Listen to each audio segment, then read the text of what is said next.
അസ്സലാമു അലൈക്കും വറഹ്മത്തുള്ളാഹി വബറകാതുഹു. പ്രിയ സഹോദരങ്ങളെ, അല്ലാഹു റബ്ബുൽ ആലമീൻ ഹൃദ്യമായൊരു ജീവിതം നൽകി നമ്മെ അനുഗ്രഹിക്കുമാറാകട്ടെ. ഒരു സംശയം ചോദിക്കപ്പെട്ടു. ഉസ്താദേ, ഒരുപാട് ചാനലുകളിൽ ഈ 113 ബിസ്മി മുഹറം 1 രാവിലും പകലിലും എഴുതുന്നതിനെ കുറിച്ച് കണ്ടു. ഇതിലെ യാഥാർത്ഥ്യം എന്താണ്? മഹാനായ അബ്ദുൽ ഹമീദ് ശാഫിഈ റഹിമഹുല്ലയെ പോലെയുള്ള പ്രഗത്ഭരായ ധാരാളം മഹത്തുക്കൾ രേഖപ്പെടുത്തി വെച്ചൊരു കാര്യം തന്നെയാണിത്. ഇതിലൊരു യാഥാർത്ഥ്യമുണ്ട്.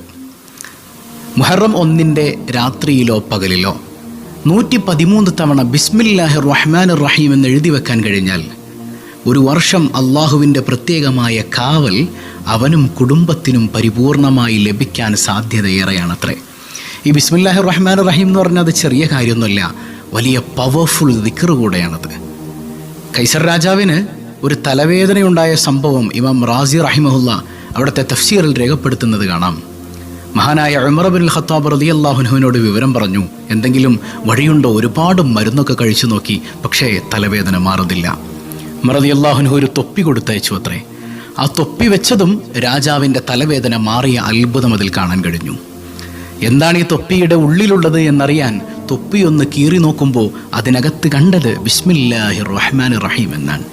മഹാനായ ഇമാം റാസി റഹിമഹുല്ല രേഖപ്പെടുത്തി വെച്ചതാണ് അവിടുത്തെ തഫ്സീറിൽ. അപ്പോൾ ഇത് തമാശക്കളിയൊന്നുമല്ല.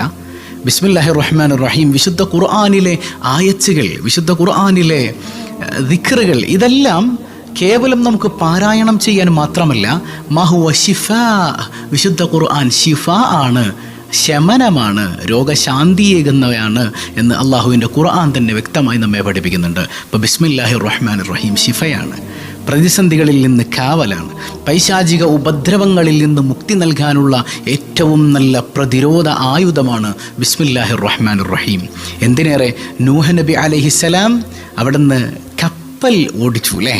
കപ്പലിൽ അന്ന് എന്തില്ല, മോട്ടോറൊന്നുമില്ല, പക്ഷേ കപ്പൽ ഓടണം, നിൽക്കണം. എങ്ങനെ? ബിസ്മില്ലാഹി മജ്റേഹാ വമുർസാഹാ, ബിസ്മില്ലാഹി മജ്റേഹാ. അള്ളാഹുവിൻ്റെ ഖുർആനിൽ പറയുന്നത് കാണാം, ബിസ്മിയാണ്, ബിസ്മില്ലാഹി എന്ന സുന്ദരമായ അള്ളാഹുവിൻ്റെ നാമം കൊണ്ട് തുടങ്ങുന്നു എന്ന ആ വാചകങ്ങളാണ് അതിൻ്റെ ആക്സിലറേറ്ററും അതിൻ്റെ ബ്രേക്കും. കണ്ടോ? ഇപ്പം ബിസ്മില്ലാഹിർ റഹ്മാനിർ റഹീം വലിയ മഹത്വമുള്ള ദിക്റാണ്. ഈ ദിക്ർ എങ്ങനെയാണ് ഇത് എഴുതേണ്ടത്? മുജറബാത്തിലടക്കം മഹാനായ ഇമാം ദൈറബി റഹിമഹുല്ലയടക്കം ധാരാളം മഹാരഥന്മാർ രേഖപ്പെടുത്തുന്നുണ്ട്. ഒരുപാട് കാര്യങ്ങൾ ഈ വിഷയത്തിൽ ശ്രദ്ധിക്കാനുണ്ട്. എഴുതുന്ന മനുഷ്യന് ശുദ്ധിയുണ്ടാകണം, എഴുതുന്ന സ്ഥലം ശുദ്ധിയുള്ളതാകണം, എഴുതുന്ന വസ്തു ശുദ്ധിയുള്ളതാകണം. അതുപോലെ ഹർഫുകൾ സ്ക്രീനിൽ കാണുന്നത് പോലെ വേർതിരിച്ച് ഹർഫുകൾ കൃത്യമായി എഴുതണം. അതുപോലെ സൂര്യപ്രകാശം പതിക്കാത്ത രീതിയിൽ അത് മടക്കി സൂക്ഷിക്കണം. എഴുതിക്കഴിഞ്ഞാൽ പിന്നെ എഴുതിയ മനുഷ്യൻ തന്നെ അതിലേക്ക് നോക്കാത്തവണ്ണം മടക്കിയത് സൂക്ഷിക്കണം.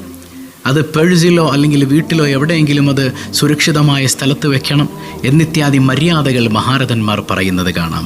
ഇത് ഒരിക്കലും ഇത് എഴുതി വെക്കുന്നവർക്ക് ഒരു അപകടം വരില്ല എന്നൊന്നുമല്ല ഈ പറയുന്നത്. അള്ളാഹുവിൻ്റെ കാവലിന് അതൊരു കാരണമാണ്. തവക്കുലിൻ്റെ ഒരു മർത്തബയിലേക്ക് നമ്മെ എത്തിക്കുന്ന ഹൃദ്യമായൊരു മന്ത്രണം കൂടെയാണ്. അപ്പോൾ അല്ലാഹു റബ്ബുൽ ആലമീൻ ഭംഗിയായി ഇത് ചെയ്യാനും ഇത് എഴുതി വെക്കുന്നതിലൂടെ, ഇത് കൃത്യമായി പരിപാലിക്കുന്നതിലൂടെ എല്ലാ ഉപദ്രവങ്ങളിൽ നിന്നും നമ്മെയും നമ്മുടെ കുടുംബത്തെയും അല്ലാഹു റബ്ബുൽ ആലമീൻ കാത്തുരക്ഷിക്കുമാറാകട്ടെ. അസ്സലാമു അലൈക്കും വറഹ്മത്തുള്ളാഹി വബറകാതുഹു.